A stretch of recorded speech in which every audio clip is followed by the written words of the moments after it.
Trent Pearson,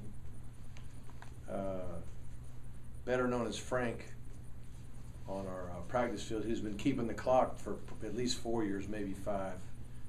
Today was his last day running the clock. He's moving on to greener pastures, graduating, and he's probably looking for work, quite frankly. But if you want a great guy, Trent Pearson.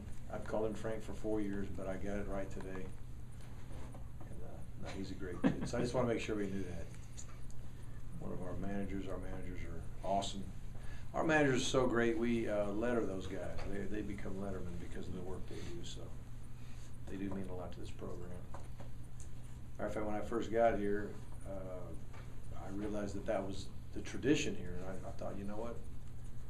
It's a good thing. It's a great thing. That's the first place. Well, I've been to many places, but I didn't know that happened anywhere. All right, last practice. It was good. I kind of challenged them to finish. They could have had 1 or 2 attitudes. You know, hey, it's the last day. Let's just get it over with, or let's try to get better. And I think they did. I think they tried to get better. I think they did get better. Practiced hard with a lot of enthusiasm, finished on a high note, I thought, as far as just guys competing and having a good time. So, you know, I told them we got a long way to go, but I think they at least know what the coaches are expecting from them, and they have from now until camp to get better, to improve. I mentioned Pollock. The spring prior to his sophomore season, he really didn't have much of a spring. He was getting handled by Stinchcomb and George Foster, and really didn't have much of a spring at the defensive end position. But then all summer long, he got his body in shape. He worked hard on the techniques, and when he came back to camp, he was just playing extremely well. And before you know it, led the nation in sacks, and he was the Player of the Year, SEC, consensus All-American. So I was just telling him that, you know, a lot can happen, I guess, between now and the start of camp. So I want to encourage everybody to spend time with their coaches in the exit meetings, take some ownership of the evaluation that the coaches give, jointly come together with some goals in the off season, and then go after them, and understand that the strength staff is going to try to help them get there. So hopefully their teammates will help them get there as well. And that's kind of where we're at. Coach, the last several summers, I kind of got the impression Aaron Murray was a big off-the-field leader when it came to summertime.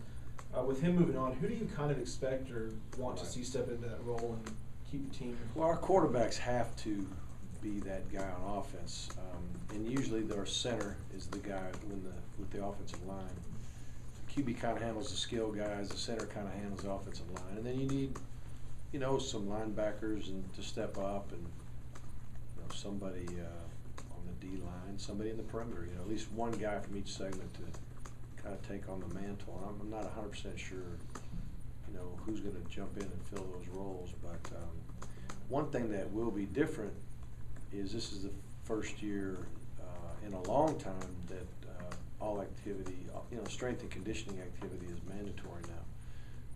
There's 8 hours of activity per week that's mandatory, similar to what you have in the spring prior to spring ball. And so the running and lifting and all those kind of things are mandatory. And we can actually mandate a couple hours a week of film study within the 8 hours as well. I don't know if we're going to always use those 2 hours for that purpose. You can use all 8 for strength and conditioning, or you could split it up a little bit. So I think that'll help. But in some ways, it was nice when the players had to do it. It wasn't coaches mandating it, and some of the things that won't be mandated will be the throwing and the catching and the pass rush stuff, you know, the film study. Those guys, you know, there'll be a lot of film study they'll do on their own like they've done in years past, so those things will be important. Where do you leave this spring think they are right now? I would say we don't know where anybody's gonna line up yet. As far as, I would say there's not a I can't say we won't know where anybody lines up, I shouldn't say that. What I mean to say is I don't know if anybody's nailed down a starting position anywhere. I think Coach Pruitt is gonna be very interested to see what everybody does in the off-season, how they show up in camp, what they've retained. I know he wants to see the new guys that'll be rolling in town, what their skill sets are, and how they compete. So I'd be shocked to get a lineup anytime soon. Even when camp starts, I think we'll line them up, but I would think it'll move around a little bit before we settle in on it. Or do you have guys like Andrews and Gurley that probably are fair to say are going to be starters on offense? Do you have, as a guy like Wilson or Herrera, a starter? I mean, I know you got to win it again in August, but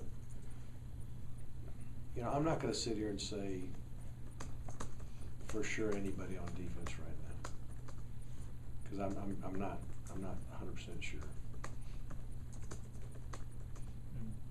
As far as the secondary goes, when you told us beginning of spring that you were going to move J.J. Green over to the cornerback, just how much has your confidence, now that we're at the end of spring, kind of changed over the last month or so?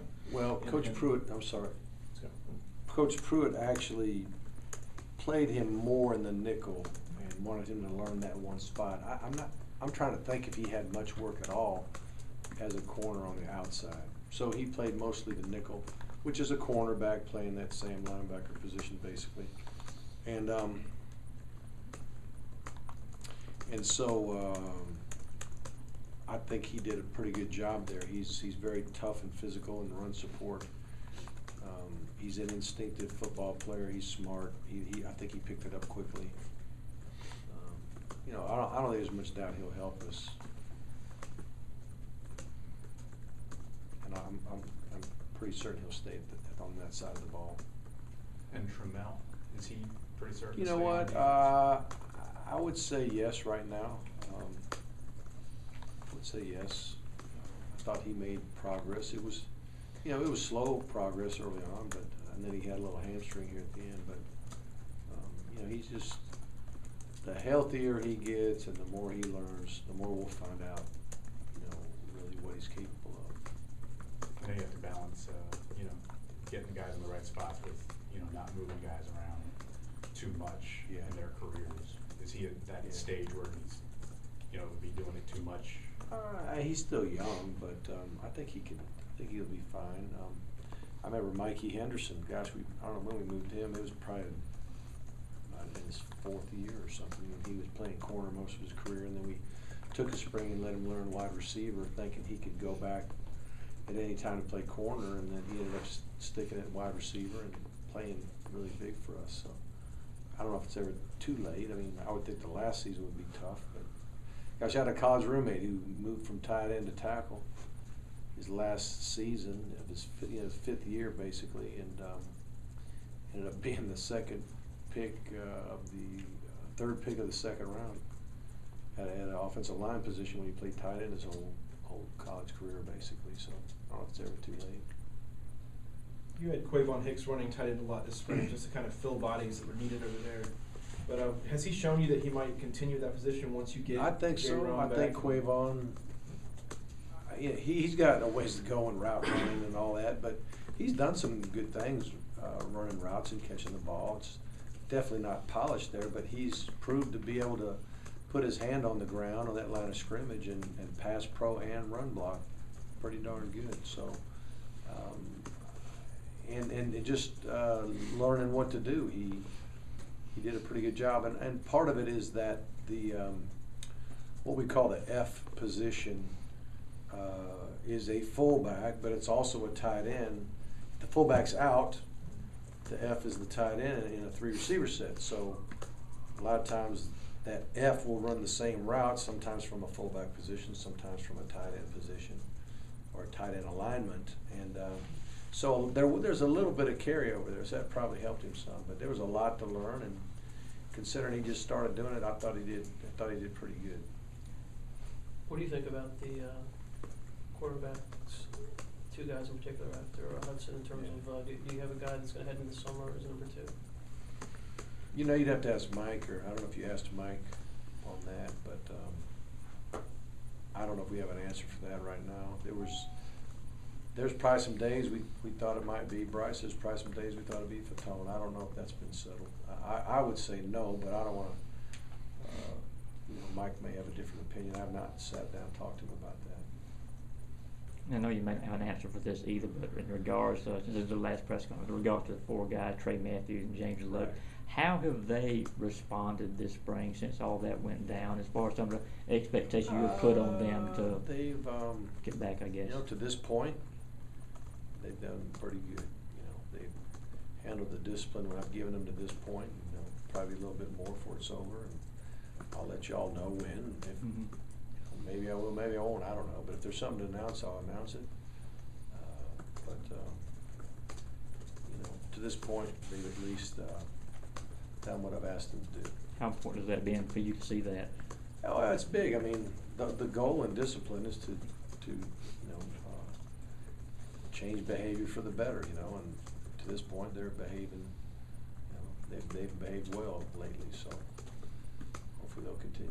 So just to be clear, you may not announce anything before Clemson. Well, I may not announce anything, period. I don't know. Every time I discipline a guy, I don't tell everybody what I do all the time. Sometimes I do, and sometimes I don't. What's your degree of confidence in the injured offensive guys? Keith Marshall, Mitchell, Scott Wesley, Jay Rhonda. Well, we met today and we asked Ron to kind of give me an idea of what it looks like for the summer for those guys, and Justin, Scott Wesley. Well, I'm trying to think. I don't know if there was any of them that were not going to be ready to go without any limitations sometime in the month of June. Whether it's the start of June or mid-June, just predicting. You don't know 100%, but we're thinking everybody, and I say everybody, the offensive skill guys should all be ready to go with no limitations in June. Including Justin? Yes, sir. And Malcolm as well. Yes, sir. Malcolm, Justin, Keith, Jay. Eddie McQuillan is the one now with the ACL that may miss next season. It just depends on how quickly things go there, but I think most everybody else will have a shot. I talked with Coach McClendon about this a second ago, but with those other two freshman running backs coming in, have you even began to try to figure out, assuming they come in and do what they're supposed to and earn playing time, how you're ever going to work all that out to get those guys? Get them in the game and all that? Yes, yes, sir. It usually works itself out. Over the course of a season, there tends to be an opportunity for those backs to get an opportunity if they're ready for it. We just like to let them come in and compete. This is going way back, but I remember when at Florida State when we had Warwick done, and Warwick he was really recruited to be a corner. He was a quarterback. But he kind of tugged on Coach Bowden's jacket one day in practice or something. I don't remember exactly how it happened, but somewhere along the way, he asked permission can I just try out a tailback? And we're like, sure, kid, go ahead. We'll give you a chance, And he just, no one could tackle the guy, and he ended up scoring 10 touchdowns, and I don't know how many yards he had, maybe 500 yards or something. And that was the year we won the national championship with him. So, you just never know what a young back will do, and I don't want to try to sit here and figure it out right now. But the goal is to play the best guys and the guys that are most productive, and so we'll let those guys compete as well. Do you feel like a receiver that you have stocked, loaded with talent, or do you feel like you don't really have any at all? It seems like you're gonna have if you ask Coach Bobo, I know now he feels that way, but oh my gosh. Well, I think he'll feel a lot better if, in fact, in June, all those guys are running around full speed, changing direction, making plays, catching the ball.